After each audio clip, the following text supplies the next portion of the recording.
আসসালামু আলাইকুম ওয়া রাহমাতুল্লাহি ওয়া বারাকাতুহু। সম্মানিত দর্শক, একজন স্বামীকে যেভাবে সম্মানিত করা হয়েছে, রাসূলুল্লাহ সাল্লাল্লাহু আলাইহি ওয়াসাল্লাম স্বামীর ইজ্জত সম্মান এবং একজন স্বামীকে তার স্ত্রী কতটুকু কদর করতে হবে, কিংবা স্বামীর আশা আকাঙ্ক্ষা একটা স্ত্রীর না চাইতে বুঝতে হবে, কিংবা স্বামীর খেদমত একটা স্ত্রী কিভাবে করতে হবে, সে নিয়ে হাদিস শরীফ থেকে 3টি হাদিস আপনাদের সম্মুখে আমি পেশ করতে যাচ্ছি। তোর মধ্যে সর্বপ্রথম হলো, স্বামী যখন, রাসূল বলেন, স্বামী যখন তার স্ত্রীকে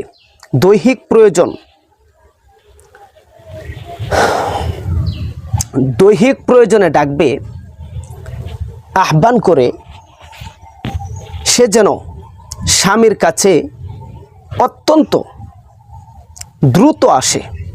এমনকি অর্থাৎ আমরা দেখা যায় অনেক সময় স্বামী যখন দৈহিক প্রয়োজনে তার স্ত্রীকে কাছে ডাকে, তখন বিভিন্ন অজুহাতে দূরে সরে যায়।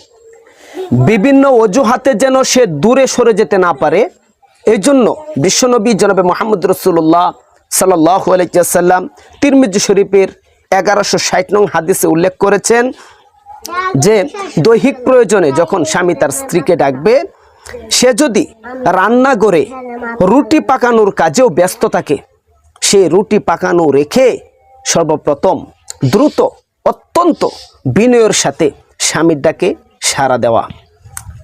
2 নম্বর হাদিস, যে স্ত্রী স্বামীর ডাকে সাড়া দেয় না, স্বামী রাগান্বিত অবস্থায় সারা রাত একাকী কাটায়। অনেক স্ত্রী রয়েছে যে স্বামী তাদেরকে আহ্বান করে, অথচ স্ত্রীরা স্বামীর ডাকে সাড়া দেয় না। এর দ্বারা কি হয়, স্বামীর বিভিন্ন চাহিদা পূরণ না করায় স্বামী সারা রাত রাগান্বিত হয়ে রাতটা কাটিয়ে দেয়। সে স্ত্রীর উপর, যে স্ত্রীর কারণে স্বামী সারা রাত রাগান্বিত অবস্থায় ঘুমালো, সেই স্ত্রীর উপর ফেরেশতারা সকাল পর্যন্ত লানতের দোয়া করতে থাকে। এটা রাসূলুল্লাহ সাল্লাল্লাহু আলাইহি ওয়াসাল্লামের সহিহ হাদিস 5193 নং হাদিসে বর্ণিত হয়েছে, বুখারী শরীফ। অর্থাৎ স্বামীর যে কোনো চাহিদা পূরণ করার জন্য স্ত্রী সদা সর্বদা প্রস্তুত থাকতে হবে। যদি প্রস্তুত না থাকেন, আপনার প্রতি যদি আপনার স্বামী রাগান্বিত অবস্থায় যতক্ষণ সময় কাটাবে, ততক্ষণেই আল্লাহ তাআলার গুণান্বিত ফেরেশতারা ওই সমস্ত স্ত্রীদের জন্য লানতের দোয়া করতে থাকে, সহিহ বুখারী। 3 নম্বর, পরকারে আল্লাহ স্বামীর অকৃতজ্ঞ স্ত্রীর দিকে তাকাবেন না। অর্থাৎ যে সমস্ত স্বামী যে সমস্ত স্ত্রীদের প্রতি নারাজ, ওই সমস্ত অকৃতজ্ঞ স্ত্রী যারা রয়েছে, তাদের প্রতি আল্লাহ তাআলা তাকাবেনও না। আল্লাহ তাআলার ক্ষুদ্রতি দৃষ্টি যার উপরে থাকবে না, তার ঠিকানা জাহান্নাম ছাড়া আর কিছুই হতে পারে না। নাসাই শরীফ 9135 নং হাদিসে বর্ণিত রয়েছে।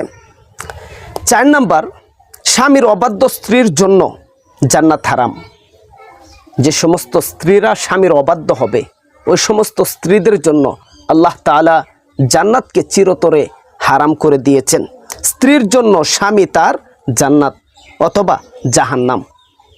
এতটুকু কথা যদি আমাদের ইয়াকিনের সাথে বিশ্বাস করি যে রাসূল বলেছেন, স্ত্রীর জন্য, একটা বিবির জন্য তার স্বামী তার জান্নাত, তার স্বামী তার জাহান্নাম। একটা স্বামী যদি একটা স্ত্রীর প্রতি খুশি থাকে, একটা স্ত্রী যদি তার স্বামীর উপর ভালো আচরণ দেখায়, তার সম্পূর্ণ ভিতরে যতটুকু বিনয় রয়েছে, সম্পূর্ণ বিনয়গুলা তার স্বামীর পায়ের নিচে দুলিয়ে দেয়, তাহলে সেই স্ত্রীটার ঠিকানা হবে জান্নাত। আর যদি তার বরত্বের যে দিকটা রয়েছে, সেই দিকটা যদি স্বামীর সম্মুখে শুধু উপস্থাপন করে, কিংবা কখনো রাগ, কখনো আবার আলতো ছোঁয়া, এমন হলে চলবে না। স্বামীর সম্মুখে প্রত্যেকটি নারী নারীর মতোই থাকবে। যে নারী আবার পুরুষের মতো হয় কি করে? একটা নারীর আচরণ যখন বিগড়ে যায়, তখন নারী আর পুরুষত্বের মধ্যে কোনো পার্থক্য থাকে না। বিগড়ে যাওয়া কিংবা রাগান্বিত হওয়া, এটা পুরুষের খাসলত, নারীর খাসলত নয়। সুতরাং একটা স্ত্রীর কাছে তার স্বামী তার জান্নাত অথবা জাহান্নাম, এটা প্রত্যেকটা স্ত্রীর মাথার ভিতরে রাখা অত্যন্ত জরুরি। আল্লাহ তাআলা আমাদের সব মা বোনদেরকে তার স্বামীর অনুগত্য করার তৌফিক দান করুন। আমিন।